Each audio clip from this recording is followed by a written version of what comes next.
Iran ने आंख दिखाई तो इजराइल ने भयानक हमले से जवाब दिया।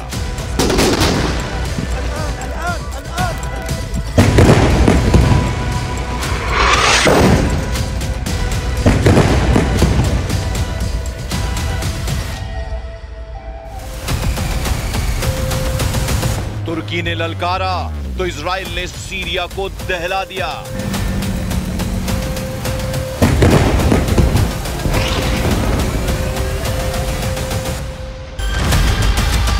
कतर ने हमास को बचाया तो इजराइल ने घर में घुसकर मारा।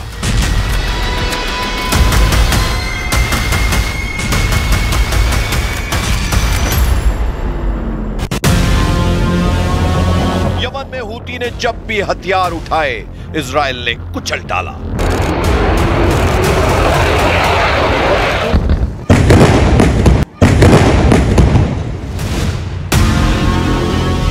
अब पाकिस्तान ने नेतन्याहू को वॉर टेंशन दी है, अंजाम क्या होगा?